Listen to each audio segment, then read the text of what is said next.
कबीर साहब ने कहा मन सायर मनसा लहरी, बूढ़े बहुत अचेत, कहे कबीर ते बाँचे जाके हृदय विवेक। मन तो सागर की तरह है। जिस तरह से सागर में, समुद्र में हमेशा लहरें उठती रहती है, तरंगें उठती रहती है, मन में ठीक उसी तरह से विषय वासनाओं का, धन का, अहंकार का, लोभ का, मोह का, तमाम चीजों का तरंगे उठती रहती है। मान का, प्रतिष्ठा का, पद का, अनंत तरंगे उठती है। तो कबीर साहब कहते हैं कि जिस तरह से समुद्र में मन सायर मनसा लहरी, बूढ़े बहुत अचेत, उस तरंगों के पीछे जो दौड़ता है वो डूब जाता है, मर जाता है, वह भवसागर में चला जाता है। वह जीवन में दुख ही दुख भोगता है, सुख और शांति प्राप्त नहीं कर पाता। कहते हैं कि बूढ़े बहुत अचेत, अचेत माने असावधान, जिसकी चेतना जागृत नहीं हुई, जो सत्यासत्य का बोध नहीं प्राप्त किया, जो यह नहीं समझ पाया कि यह क्या है, वह क्या है, सत्य क्या है, असत्य क्या है, धर्म क्या है, धर्म क्या है, पाप क्या है, पुण्य क्या है, विषय क्या है, भोग क्या है, और वह इंद्रियों सुख को ही वास्तविक सुख मान लिया, तो ऐसे लोग डूब जाता है। बूढ़े बहुत अचेत, कहे कबीर ते बाँचे हैं। कबीर साहब कहते हैं कि वह बच जाएगा जाके हृदय विवेक, जिसके हृदय में विवेक है, जो विवेक करता है,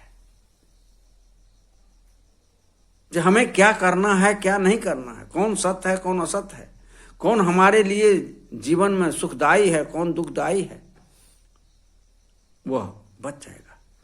कहे कबीर ते बाँचे हैं जाके हृदय विवेक, जिसके हृदय में विवेक हुआ वह बच जाता है। वह मन के अनुसार नहीं चलता है, धीरे धीरे मन पर काबू करता है, मन को नियंत्रित करता है। और आगे आया है ना उसमें, विषय बंधाय विषयासक्तम अमुक्तैर विषय स्मृतम, वो विषयों से मन को आत्मस्थ कर लेता है, अंतर्मुखी कर लेता है। क्योंकि इस विषय भोग को अनंत जोनियों में यह जीव भोगा है, सांप में, बिच्छू में, घोड़ा में, गधा में, तमाम जोनियों में विषय भोग को भोगा। और यह मनुष्य के शरीर प्राप्त करने के बाद भी उसी विषय भोग को भोगना चाहता है। तो यह तो ठीक नहीं है। गोस्वामी तुलसीदास जी महाराज ने भी कहा है, यह तन कर फल विषय न भाई, अस्वर्गहु स्वल्प अंत दुखदाई। यह मनुष्य के शरीर पा करके यदि तुमने विषय भोग कर रहे हो तो बहुत बड़ी नादानी है। यदि तुमने कुछ साधना भक्ति भी कर ली, मोक्ष को प्राप्त नहीं किया, परम तत्व को प्राप्त नहीं किया, स्वर्ग को प्राप्त किया, तो फिर भी तो तुम्हें तो अंत में नरक में आना पड़ेगा, फिर जन्म लेना पड़ेगा, अंत दुखदाई। इसलिए यह तन का उपयोग विषय भोग नहीं, इस तन का, इस शरीर का, यह मनुष्य का शरीर साधना के लिए है, भक्ति के लिए है, सत्संग के लिए है।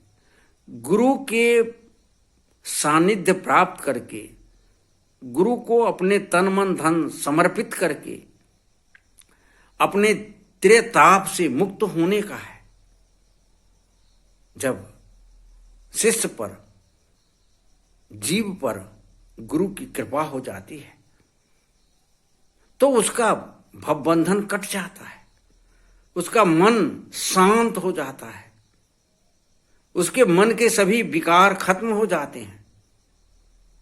लेकिन उसके लिए शिष्य को पूर्ण समर्पण की आवश्यकता होती है। जब तक शिष्य गुरु में पूर्ण समर्पित नहीं होगा, तब तक गुरु की कृपा उन पर नहीं होती।